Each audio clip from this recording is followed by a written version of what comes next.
Olá, Ana, boa tarde. Vamos lá ao nosso tema de hoje. Temos aqui a autotraição como um movimento interno que realmente nos separa na vida.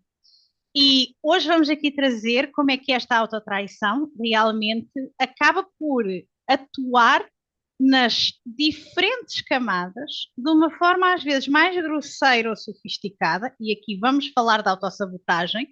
Portanto, para quem já identifica que se autossabota, fique connosco para começar a compreender que a autossabotagem tão sofisticada que vai iludi-lo a achar que é muito maduro, que é muito responsável, e na realidade só está a autossabotar-se por um medo ou do sucesso ou do insucesso, mas vamos trazer isto mais organizado. Ana, por favor, Boa podes tarde, começar. Raquel. Tudo Boa bom? tarde. E boa tarde para todos. E para mim, assim, quando traz esse tema, né, da autossabotagem, já vem junto no pacote as crenças limitantes, né, que estão ali no nosso inconsciente, né, de situações, né, que a gente vivenciou lá desde a infância, que a gente sabe que o período da infância, né, do 0 aos 7 anos, é o período em que a gente vai absorvendo, em que nosso cérebro ainda não está formado, né? A gente ainda não tem uma capacidade de ter a própria opinião. Então, nesse período é onde a gente vai aprender, porque a criança, ela nasce, né, pura, ela nasce sem insegurança, né? Ela nasce sem nenhum julgamento no sentido de, eu tô certa, eu tô errada. Então ela só é o que ela é, né? E com o tempo, através dos pais, das pessoas que a gente convive, a gente vai ali absorvendo, né, as informações que estão no ambiente que a gente convive, né? E é nesse período que a gente começa a desenrolar uma situação onde a gente começa a achar que não é bom o suficiente, ou que não consegue fazer aquilo, ou o jeito que é errado, ou é certo, né? Ou agrada ou desagrada. E aí é onde começa a se formar as nossas crenças, né? Limitantes que ficam ali no nosso inconsciente. E e essa historinha vai rodando para o resto da nossa vida até que a gente consiga ressignificar essas coisas, né? E para isso a gente precisa ter esse autoconhecimento que a gente chama, né? Que é esse estado de presença para saber o que tem aqui no meu sistema que está me fazendo me autossabotar. Aquelas que querem dar É, continuidade. sabes que agora, quando tu estavas a falar de crenças, eu lembrei-me de uma delas que às vezes passa de uma forma muito discreta, que é aquela crença de, e principalmente nas mulheres, está muito mais presente, que é aquela crença de ser mártir, de se esforçar, de realmente ter que se sacrificar.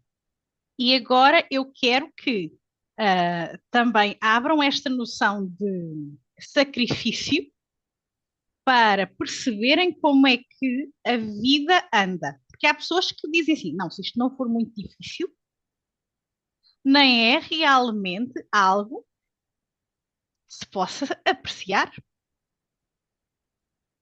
E a pessoa tem ali uma crença em que vai sustentando ali aquele autossacrifício e que vai impedindo que ela acabe por ter percepção de quem ela é verdadeiramente.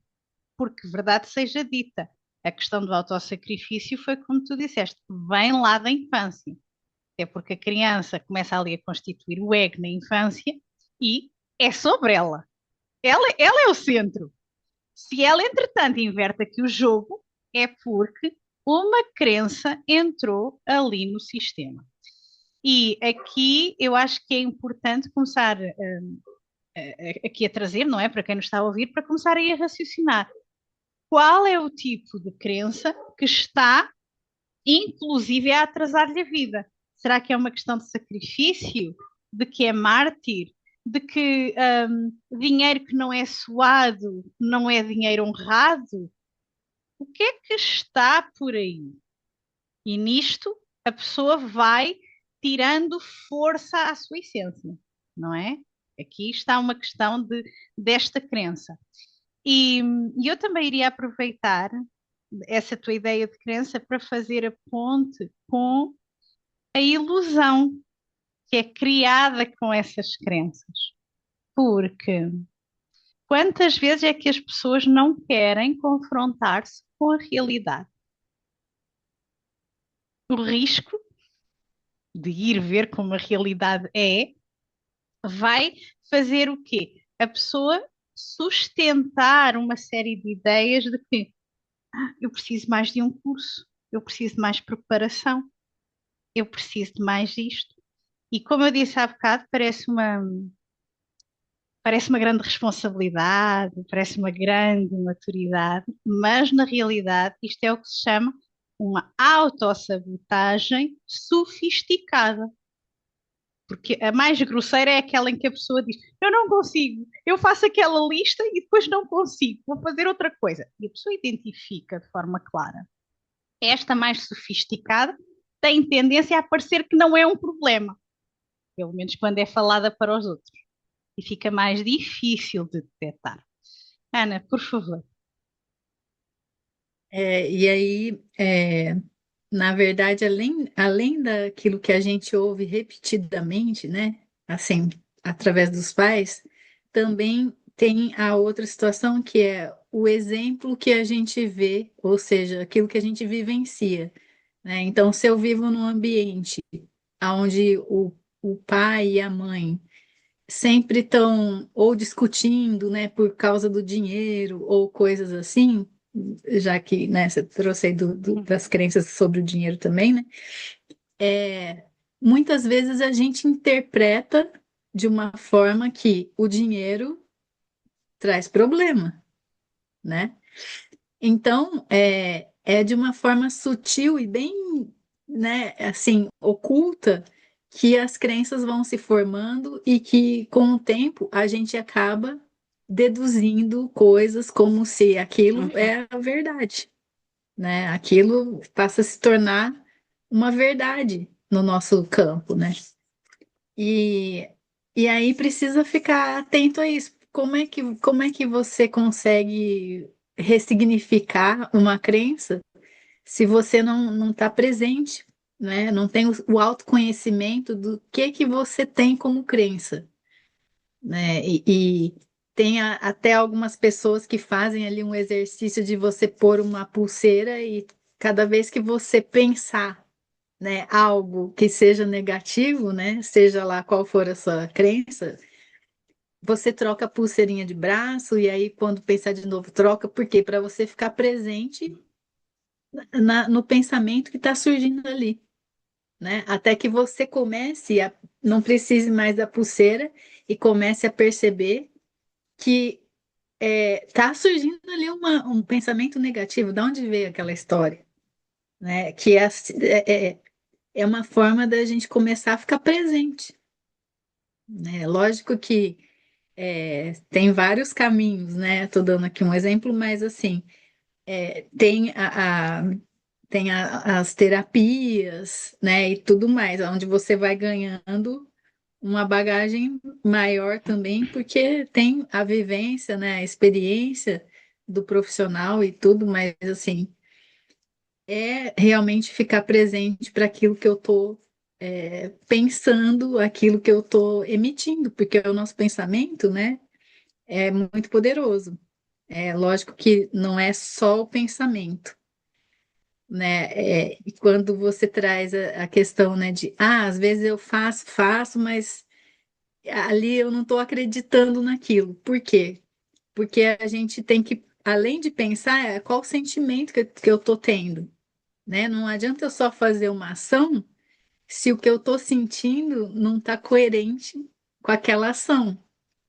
Então, eu vou dar um exemplo, né? Se eu quero emagrecer e eu quero começar a ir na academia, mas eu vou na academia tendo uma crença de que eu nunca vou ser magra, porque eu tenho uma genética, alguém falou algum dia isso para eu ouvir, né? E eu acreditei que se a minha mãe é gordinha, então eu tenho genética para ser gordinha também. Aí eu não consigo sair desse padrão, porque a minha crença, né, aquilo que eu sinto é muito maior do que a ação que eu estou fazendo, né? Então aí é que começa, por isso que eu vejo como se a gente não tem o autoconhecimento e se a gente não consegue identificar as nossas crenças limitantes, a gente vai continuar se auto-sabotando.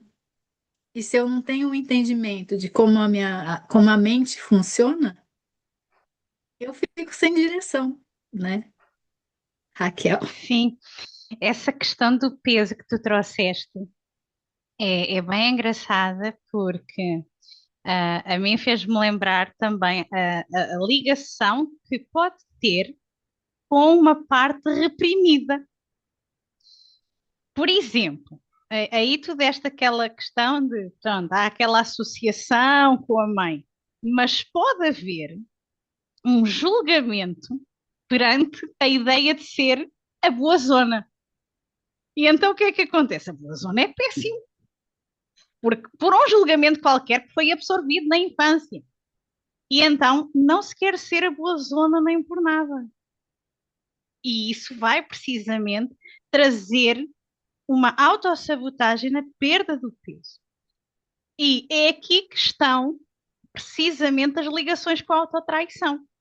Porque se a pessoa não souber de onde é que vem aquela necessidade de parar aquele movimento que a mente dela, que é uma parte dela que deseja, a pessoa vai continuar a andar em círculos.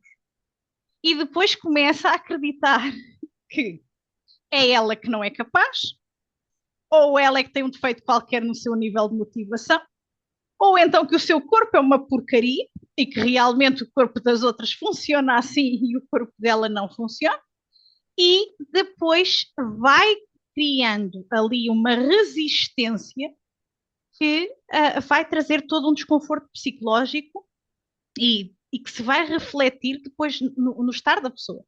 É aquele estar que depois a pessoa já se calhar já não se quer encontrar com ninguém, não quer ver outras pessoas, porque quer estar escondida. E a pessoa nem dá conta, porque isto vai se dando quase de uma forma gradual. A pessoa vai se habituando a viver com o desconforto.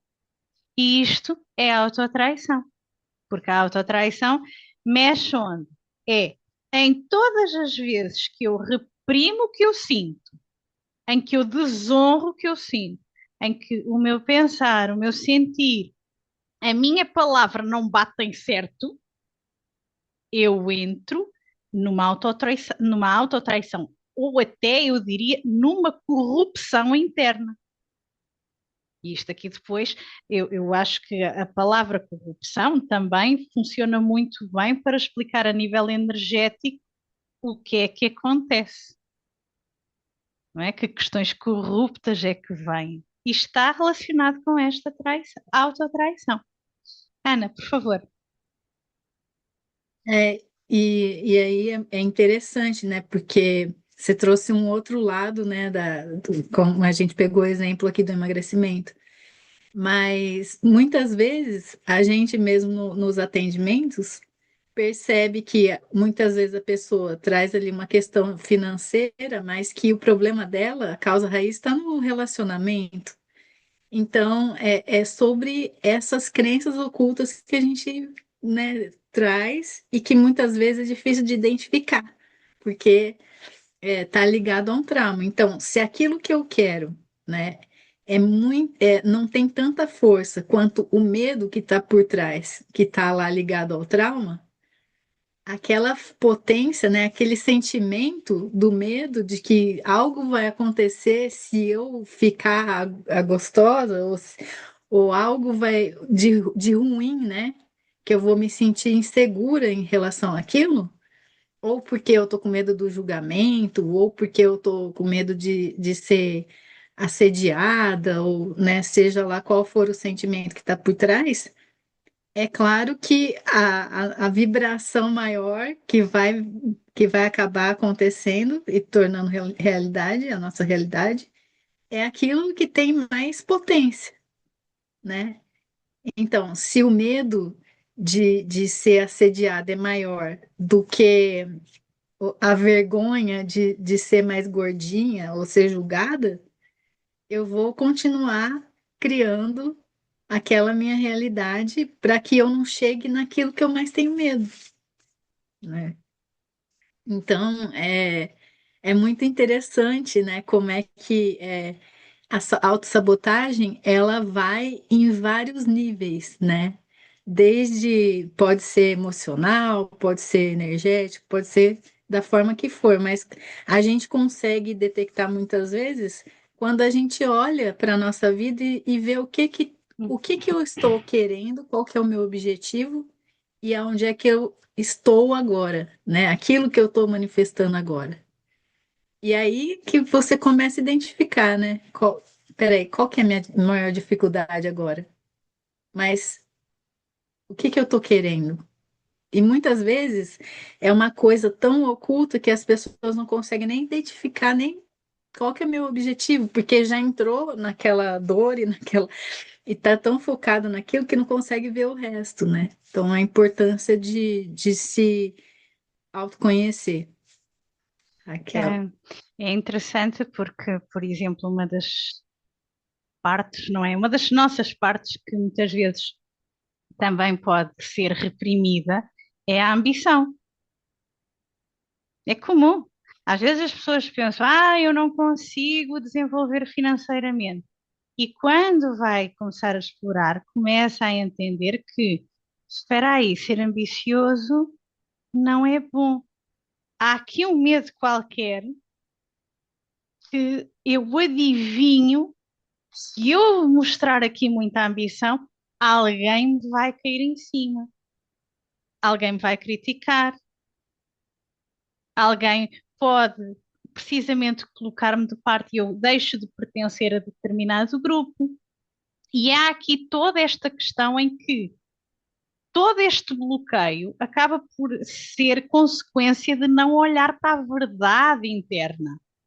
E esta verdade interna é tão importante porque se nós nos formos lembrar da nossa verdade interna, ela está sempre a ser guiada até pelos nossos valores.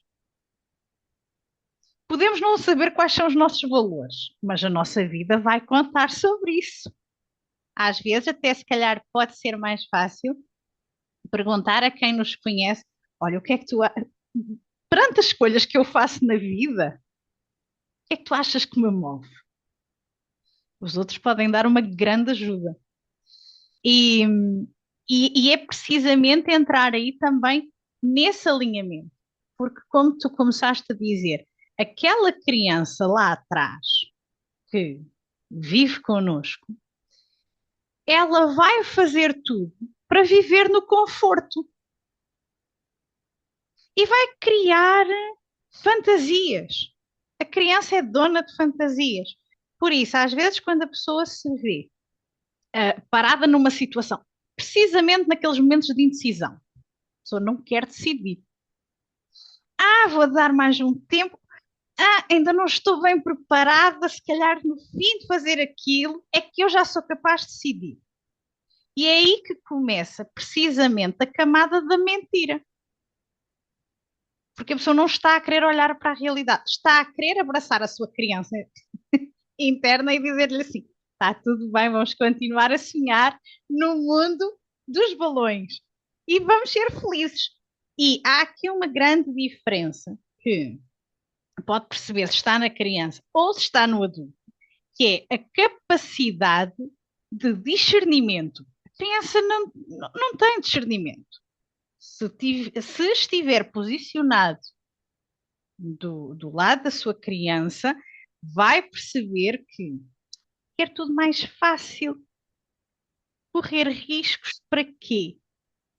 Pode alimentar uma fantasia que até pode ser qualquer coisa como: eu estou à espera do tempo divino.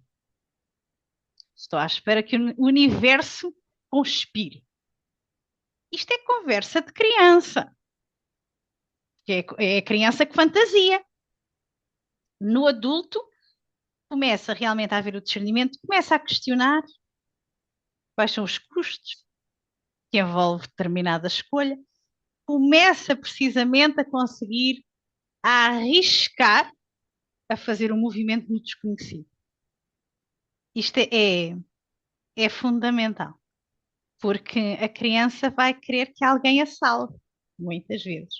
E no nosso lado mais adulto, nós vamos começar a perceber: ok, se eu quero isto feito, vou ter mesmo que ser eu. E este é o acesso à verdade interna. E isto vai, obviamente, promover o movimento na vida, porque custa às vezes muito as pessoas entenderem o que é que aconteceu que as travou. E gostam sempre de arranjar algum culpado, não é? E é ir aqui perceber, há culpado, ou começar a perceber que há aqui qualquer coisa que abre portas a esse culpado, não é? Ana, É interessante essa questão que você trouxe, né, de se observar se a gente está atuando como criança, né, ou não, porque me fez lembrar de quando a gente está na transição, né, quando a gente está criança e aí a gente começa a crescer, entrar ou na pré-adolescência ou na adolescência, que os pais geralmente começam a dar mais responsabilidade para a gente, né? Então, porque aí ali você não é mais tão dependente, e aí começa as cobranças, vamos dizer assim, né? E é nesse momento que a gente chega até a pensar assim, ah, como era bom quando eu era criança, né? Por quê? Porque a responsabilidade, ela te exige um esforço, né?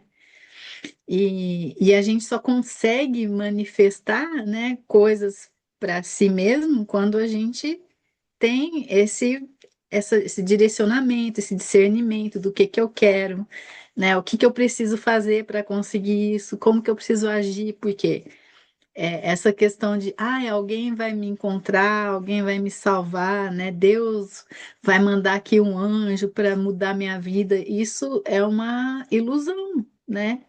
É uma forma de se auto-sabotar, achando que se eu só pensar positivo, ou se eu for boazinha, né? Eu mereço alguma coisa e eu consigo, e aí eu fico ali naquela posição de espera, né? De esperar que algo vai acontecer sem eu me movimentar, né? Então é um conjunto de coisas. Eu tenho capacidade agora, né? Eu tenho o meu cérebro já está numa outra dimensão de entendimento, aonde eu consigo organizar isso. Só que se para mim assim, é esse esforço, né? Ah, não, eu prefiro ficar sentada no sofá, né? Ali assistindo o filme que eu gosto, no conforto, e alguém vai fazer por mim, né? Ou depender de alguém, né? Ou até eu vou continuar na mesma situação que eu tô porque já tá confortável assim, tá tudo bem. Então até acaba se auto-sabotando no sentido que, para mim eu não preciso muita coisa, né? Eu sou humilde, né? Eu não tenho. É como se você querer coisas, né, ou coisas muito maiores daquilo que você tem, né, fosse algo que é pecado, né? É como você quisesse ali se exibir, ou você quer ser mais do que os outros. Então a gente foi programado nesse sentido de que a gente não pode expandir muito, né? Porque senão é mal visto, né? Que quer ser mais do que os outros e essa situação. Então a gente precisa ficar atento, né? Até onde isso é verdade e até onde isso é uma realidade. A gente assim entende que cada pessoa tem um querer, mas é a gente saber o que que realmente tem valor para mim, né? O que que a minha alma quer, né? No sentido de que qual que é a minha verdade? Qual que é o sentido de eu buscar isso? Isso que eu estou buscando lá no meu coração, né? Faz sentido mesmo? É isso que eu quero? Porque a gente vive por etapas, né? De repente, agora, isso não faz sentido para mim, mas eu preciso aqui vivenciar isso para que depois eu consiga chegar num outro nível, né? Até que eu vou me direcionando para aquilo que a minha alma quer, aquilo que me faz feliz, aquilo que faz sentido, que preenche meu coração. E isso não quer dizer que todo mundo vai ter o mesmo caminho. E não está nem certo nem errado, mas faz sentido para mim. Se faz sentido para mim, é aquilo que a minha alma quer, é aquilo que minha alma veio experienciar. Porque, né, relembrando, né, as outras conversas onde a gente traz essa questão dar os tiques ali, né, o que que a sociedade impôs, não, você tem que, essa profissão dá dinheiro, né, ou isso, ter esse carro dá status e cria o seu valor, isso é uma ilusão, né? E a gente acaba entrando nessas conversas e acaba se juntando com as crenças e aí se auto-sabotando. É, é engraçado porque quando tu trazes isso, eu até me lembrei aqui daquela noção que é o autoabandono. Sempre que há autoabandono, há autotraição, porque eu não estou a considerar as minhas necessidades, nem emocionais, às vezes nem físicas, porque há pessoas que fazem ali um esforço físico para realmente, às vezes, facilitar o processo de alguém para serem reconhecidas. Portanto, o jogo da autotraição depois vai ganhando os seus tentáculos. E há uma coisa que eu também comecei aqui a recordar-me, que é quando nós já ativamos este autoabandono em nós, nós começamos a inflar a autoimagem idealizada, que é, eu não sei aonde, nem sei com quem, mas tudo muito perfeito, tudo extraordinariamente bem conseguido. E esta autoidealização é uma compensação precisamente da falta de verdade interna.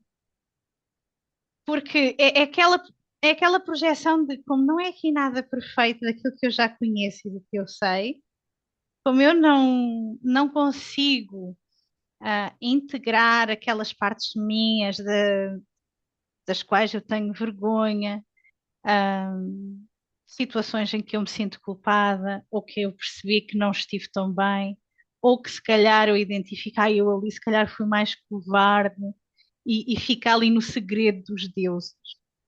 A pessoa depois vai fazer ali um movimento psíquico de compensação que é, então deixa-me vender aqui o peixe para fora para toda a gente ver que eu afinal sou fantástica. E é preciso aqui ter muito cuidado, porque é aqui que depois a pessoa se pode frustrar seriamente, não é? Porque há o choque com a realidade. Porque a autoimagem idealizada vai se fragmentar com a realidade, porque a realidade está aí, e quando se choca com. Porque a autoimagem idealizada é uma mentira, e portanto vai realmente sofrer neste confronto. Por isso é que creio que é realmente fundamental a pessoa aqui que nos está a ouvir comece a perceber onde é que eu não olho para mim, onde é que eu acho que o outro merece mais do que eu. Onde é que eu procuro reconhecimento e não me reconheço a mim mesmo? Onde é que eu acho que tenho que ser especial ou que os outros me têm que considerar especial, porque na realidade alguém lá atrás na minha vida não me considerou especial. E é começar a trazer a verdade. Isto parece a caixa de Pandora, não é? Mas não é preciso ter medo, porque o medo só nos para, não é? E é isso, pelo menos acho que estamos aqui a chegar à nossa hora. Ana, Sim. não sei se tens assim mais alguma ideia ou algumas ideias que gostasses de contribuir. E aí, na verdade, muitas vezes a gente precisa se perguntar quem que a gente está querendo agradar, né? Porque é como se a gente não está enxergando o nosso valor, né? E esse valor é de mim para mim mesmo, não é sobre alguém externo, né? Então é reconhecer que esse é o meu jeito, né? Eu não tenho que seguir regras, né? Eu não tenho que seguir padrões. Não, esse é meu jeito no sentido de que, eu não vou fazer nada, eu sou assim e pronto, acabou. Não isso, mas de que eu tenho esse jeitinho, eu faço assim, e como é que eu consigo conciliar, né, aquilo que eu quero de verdade e quais os passos que eu tenho que dar para eu chegar onde eu quero? E se eu não consigo, o que que está por trás disso, né? É mais ou menos por aí, para a gente poder cortar a ilusão e trazer essa ação no sentido mais, vamos colocar aqui, real, né? O que que eu Hum. preciso realmente fazer para conseguir aquilo que eu quero? E o que é que está me impedindo? Que aí são as crenças. E eu ainda Mas é isso. acrescento, eu ainda acrescentaria mais uma coisa que começou aqui a aparecer, que Hum, é, atenção, onde é que a vossa ilusão está perdida em querer mudar alguém? A autoanálise é essencial nestes processos. Começar aqui a perceber o tipo de pensamento. Onde é que a minha cabeça se perde mais tempo? Quem é que eu quero mudar? Quem é que eu gostava que fosse diferente? Já estamos a entrar na ilusão. A partir daí, é, tem que começar a recolher-se essa energia. Porque se está a querer mudar o outro e não se está a mudar a si, isso é jogo barato, isso não vai a lado nenhum. Aliás, nunca vai, não é? Portanto, é, isto é é, só é assinar, constatar, é assinar a frustração, né? Tipo, sim, carimbar. É é, realmente carimbar e perder essa energia que lhe é essencial precisamente para começar a criar essa verdade interna. Porque a noção da falta de integridade interna mexe com a estrutura. Por isso é que às vezes vem aquela noção de o síndrome do impostor, ou daquelas uhum, ideias depois de lá estar, não sou capaz. Enfim, é um mundo. Mas acho que já está é, aqui assim uma boa, ou melhor, um bom resumo. noção. E é isso. Portanto, acho que então por esta semana estamos. Voltamos depois. Eu despeço-me já de toda a gente. A Ana também me despeço de ti. Um beijinho e a palavra é tua. Obrigada, Raquel. É muito bom conversar aqui sobre esses assuntos, né, que a gente adora, né, que é sobre a mente, sobre a vida. E até a próxima. Até à Obrigada a próxima. todos aí por assistir, gente. Obrigada.